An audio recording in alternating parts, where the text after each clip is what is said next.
Unreal feeling है क्योंकि बहुत सारे बड़े प्लेयर्स हैं, गेम भी बड़ा है, पर खो एक जगह पर अटक रहा था। पर अभी ये वर्ल्ड कप है और ये वर्ल्ड कप का मैं फर्स्ट विनिंग कैप्टन हूँ, तो बहुत खुशी है कि सारे जिन्होंने बहुत सारा देश के लिए कंट्रीब्यूशन किया है उन लोगों की लाइन में मैं भी हूँ आज, तो बहुत खुशी है ये बात की। और खो ग्लोबल स्टेज पे इसकी बहुत ज्यादा खुशी है मुझे आज। प्रतीक आपने बोला कि खो ऐसा गेम अटक रहा था, अब आपको क्या लगता है कि वर्ल्ड कप विन के बाद वो कहाँ तक जाएगा? मुझे लगता है कि अब रुकने वाला नहीं है। सब हम बोलते हैं कि अपना टाइम आएगा, और मुझे लगता है कि खो का टाइम आ गया है। प्रत्येक महिला खेल गति की खास करके आपने मोदी ने भी बधाई दी है आप लोगों को, अब लग रहा है कि चीजें अब आगे बढ़ जाएगी यहाँ से? यस डेफिनेटली, जिस तरह से आपने देखा है कि ओपनिंग सेरेमनी से लेके अभी क्लोजिंग सेरेमनी तक एक अलग ही मुकाम पर खो चल रहा है, तो मुझे लगता है कि आने वाले दिनों में ओलंपिक्स में हम जरूर देखेंगे, कॉमनवेल्थ गेम्स में भी देखेंगे, तो खो अभी रुकने वाला नहीं है। नेपाल हमें फंसा रही थी, उनका जब चेसिंग था उनका तो फंसा सकती थी, पर डिफेंस में हमने जो कमियां रही थी उस पर काम किया था। जो फर्स्ट मैच में हमारी कमियां रह गई थी तो उस पर काम किया था, तो आज देखा है आपने कि वो मैच हमने फंसने ही नहीं दिया, थ्रू आउट मैच हम लेके गए और आखिर तक फिनिश किया अच्छे से। मैच का मोमेंट क्या, मैच का बेस्ट मोमेंट? मुझे लगता है कि मैच का बेस्ट मोमेंट जब मैंने वो डाइव लगाया था एकदम सामने आके, मेरे विजन भी नहीं थी, तो उसमें वो डाइव लगाया था, वो विकेट मारा था, मुझे लगता है वो मेरे लिए मेरे खास मोमेंट था। जो कि जैसे हम 2016 के बाद देख रहे हैं, मित्तल सर के आने के बाद हमारे बहुत सारे टेस्ट सीरीज हुए थे इंटरनेशनल स्टेज पे। मैं खुद भी लंदन जाके खेल रहा था इंग्लैंड के साथ, हमारी टीम नेपाल गई थी, ईरान जाने का प्लान था, और बहुत सारे ऐसे प्लान थे और आगे भी वो रहेंगे। तो मुझे लगता है कि अगर खो को बढ़ाना है और बाकी कंट्रीज जो आई है अभी उनको गेम में बने रहने के लिए मैचेस होने बहुत जरूरी है, और अगला जो भी चैंपियनशिप आएगा उसमें आप देखना सभी देश और भी अच्छे से पार्टिसिपेट, अच्छे से खेलना स्टार्ट करें। कोच ये बताएं कि पहला स्पोर्ट है हिस्ट्री में इंडिया के, इसमें इंडिया मेंस और इंडिया वुमेन्स दोनों ने वर्ल्ड कप जीता है, तो इस बात पे आप क्या तारीफ करेंगे और इंडिया स्पोर्ट का दर कितना आगे बढ़ने वाला है? इसके बारे में मैं इतना कह सकता हूँ कि ये वो ना भूलने वाला क्षण है कि जिसकी हमने कभी कल्पना नहीं की थी, और आज हमारा गेम उस मुकाम तक पहुंचा है। कभी हम लोगों ने सोचा नहीं था कि खो इस मुकाम तक जाएगा, लेकिन हमारे प्रेसिडेंट श्री सुधांशु मित्तल जी और Shri MS Tyagi ji general secretary हमारे, ये उनका अथक प्रयास रहा कि जो मिट्टी से मैच और मैच से ग्लोबल आर्ट जैसा बताया कि आज पूरे 55 देशों के अंदर ये हमारा खो खेल खेला जा रहा है। मेरे को 47 साल हो गए और 47 साल की मेहनत का फल आज आप देख रहे हैं कि एक वर्ल्ड कप की ट्रॉफी जीतने के रूप में मुझे मिला।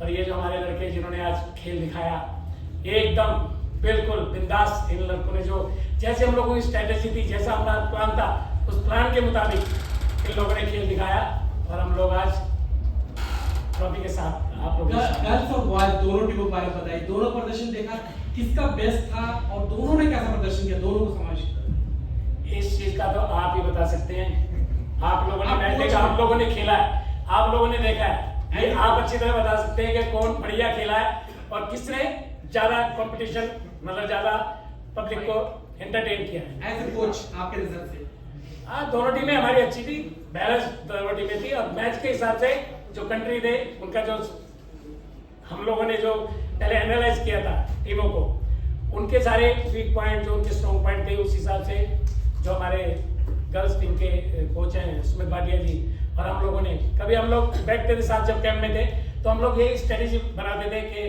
भाई ये कंट्री आ रहे हैं, और हम लोगों ने इनके क्लिप्स वगैरह देखे, जो जब नज़दीक आया टूर्नामेंट तो इनके प्रैक्टिस के थोड़े क्लिप आते थे, तो हम लोग देखते थे, तो उसी हिसाब से हम लोगों ने टीम की तैयारी की और आपके सामने बाकी।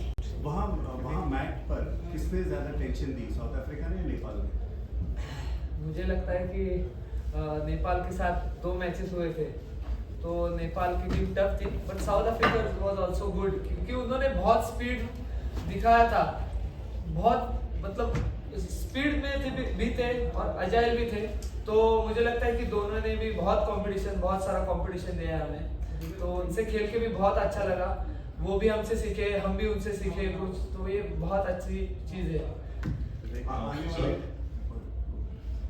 सर ये वर्ल्ड कप आप क्या चाहेंगे कि हर 2 साल में एक बार हो या आगे जाके कैसे मतलब क्या होगा एंड क्या बाकी कंट्रीज भी होस्ट कर पाएंगी?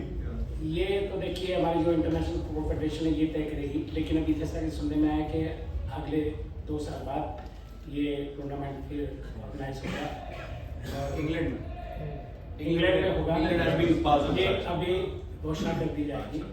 और बाकी हम तो चाहेंगे कि अगर हमारे गेम को आगे बढ़ाना है तो ये होना चाहिए, लगातार होना चाहिए, इसके अंदर कोई गैप नहीं आना चाहिए।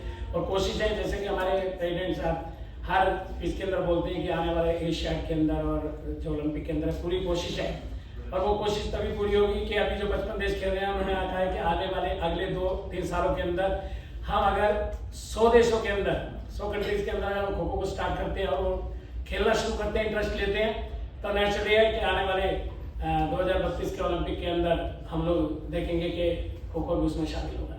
सर मेरा एक सवाल है, कितना प्रेशर आप मानते हैं कि पहला वर्ल्ड कप अपनी कंट्री में जो सारे खिलाड़ी हैं वो फिट रहे, कोई इंजरी ना हो, और हमने वो बखूबी किया। और एक मैच के अंदर हमने देखा होगा, इससे पहले जो मैच था उसके अंदर थोड़ी सी छूट दी थी कि ऑल आउट खेलो, तो वही हुआ कि उसी में थोड़ा सा प्रतीक को थोड़ा सा इंजरी का हुआ, तो हम लोगों ने कहा कि नहीं जीतेंगे तो सही, लेकिन अगर खिलाड़ी अगर इंजर्ड हो जाएगा तो फिर नहीं, तो इसलिए फिर उनको थोड़ा सा बोला कि अपन जो प्लान है, जो अपनी स्ट्रेटेजी है, उसी के हिसाब से खेलेंगे और जीतेंगे, और हम लोग जीतेंगे।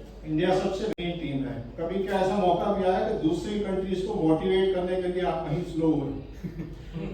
ये आप अच्छी तरह बता सकते हैं।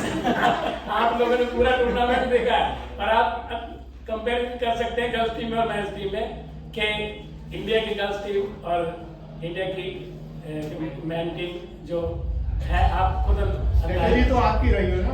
स्ट्रेटेजी देखो, हमारे गेम को अगर आगे बढ़ाना है तो हमको कुछ ना कुछ तो उनको मोटिवेट करना पड़ेगा। उनको ऐसा ना लगे कि हम कभी जीते नहीं सकते, जाके क्या करेंगे। तो हमारा गेम था कि हम लोग खेलेंगे, अच्छा खेलेंगे, जीतने के लिए खेलेंगे, लेकिन सामने वाले को भी। अब मैं आपको एक बात बताता हूँ, जो साउथ अफ्रीका की टीम से जब हमारा मैच था और जब हम थोड़ा क्लोज रह के उनके सामने थोड़ा सा रखा हमने, तो लिटरली जब मैच के बाद उनके आंखों में आंसू थे और वो कह रहे थे कि आने वाले अगले कंपटीशन में हम इंडिया को हराने की कोशिश करेंगे। तो यही होना चाहिए, अगर हमको अपने गेम को आगे बढ़ाना है तो उनके अंदर एक ऐसा जज्बा होना चाहिए कि नहीं कोई बात नहीं, इस बार हारे हैं, अगली बार हम मारेंगे। तो यही हमने कोशिश की है और लड़कों ने उसको बखूबी परफॉर्म किया। सर एक चीज जानना चाहूंगा आपसे, वो टफ फाइट देगी, जीतेंगे हम। आपकी टीम में से तो कोई रिटायरमेंट के अनाउंसमेंट बट लड़कियों को हराना मुश्किल है, बातों में भी और थी ना नहीं।